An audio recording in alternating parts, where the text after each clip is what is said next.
السلام علیکم ورحمۃ اللہ وبرکاتہ. بسم اللہ والصلاۃ والسلام علی رسولہ الکریم. اما بعد فاعوذ باللہ من الشیطان الرجیم. بسم اللہ الرحمن الرحیم. یقیناً سے ایک اسم ہم بنا رہے ہیں آج جس کو کہتے ہیں یقیناً. یقیناً یقیناً. اب یقیناً جو ہے یہ واحد ہے اور یہ رفع کی حالت میں ہے اور مذکر ہے. تو یہ تین اس کی خصوصیات ہیں. اس سے اور لفظ کیا بن سکتے ہیں؟ اگر آپ اس کو نصب کرنا چاہیں تو یہ بن جائے گا یقیناً.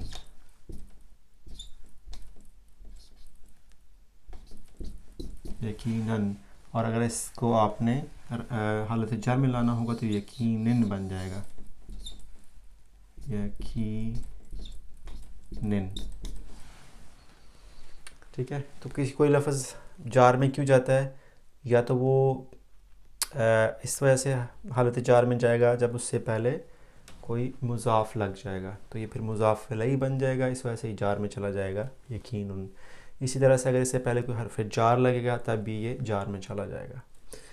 جو حالت نصب ہوتی ہے اس کا مطلب ہوتا ہے وہ عام طور پہ اس کو کہتے ہیں یقین کرتے ہوئے، اس کی حالت ہوتی ہے. اسی طرح یقیناً جو ہے یہ رفع ہوگا. اگر آپ نے اس کو، یہ تو ہے یقیناً کوئی مطلب عام لفظ ہے، یہ اس کو نکرہ کہتے ہیں، عام ہے. اگر آپ نے اس کو خاص کرنا ہو تو کیا کریں گے؟ ال لگائیں گے اس کے ساتھ. جب بھی کسی چیز کے ساتھ ال لگاتے ہیں تو پھر کیا بن جاتا ہے؟ یقینو بن جائے گا. یقینو، اس کی پیش ختم ہو جائے گی، ایک پیش ختم ہو جائے گی. اس طرح سے اس پہ بھی لگا سکتے ہیں الیقینہ اور الیقینی. تو الیقینو بنے گا. اب اس کی تثنیہ اور جمع کی حالتیں قرآن پاک میں استعمال نہیں ہوئی. کوئی 7-8 آیات ہیں جس کے اندر یہ یقیناً، یقیناً یا یقیناً کی حالت میں استعمال ہوا ہے.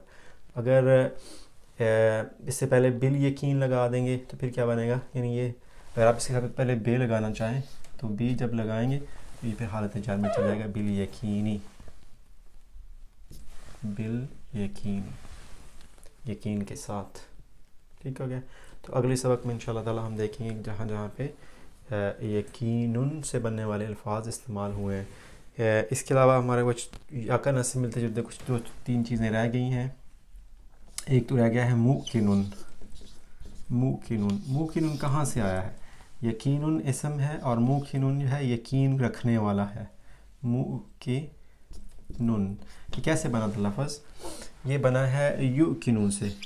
ہم نے جیسے بنایا تھا یؤمنو سے، یؤمنو سے اگر آپ شروع میں میم لگا دیں اس کے اوپر پیش تو یہ بنتا ہے مؤمنن.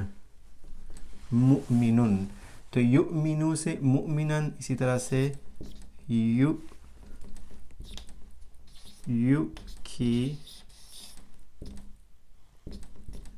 سے اس کے اوپر میم اس کے اوپر پیش رہے گی موقنن، یقین کرنے والا.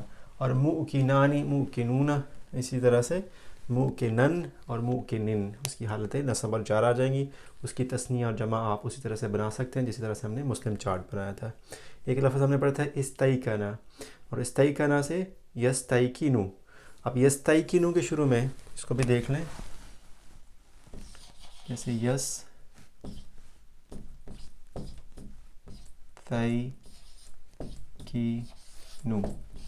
یستیقنو سے اگر آپ اس کو شروع میں بھی میم لگا دیں تو بن جائے گا مستیقنو، مستیقنن.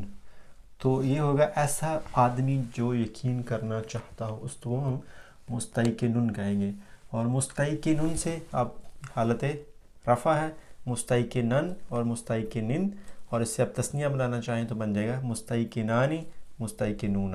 آسان ہے بالکل. مؤمنون، مؤمنانی، مؤمنون. مسلمون، مسلمان، مسلمون. اسی طرح سے بن جائیں گے. تو آج ہم نے یقیناً دیکھا ہے، آج ہم نے موقنون دیکھا ہے اور مستیقنون دیکھا ہے.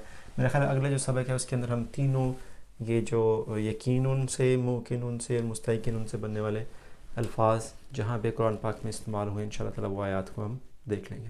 جزاکم اللہ خیر. السلام علیکم ورحمۃ اللہ وبرکاتہ.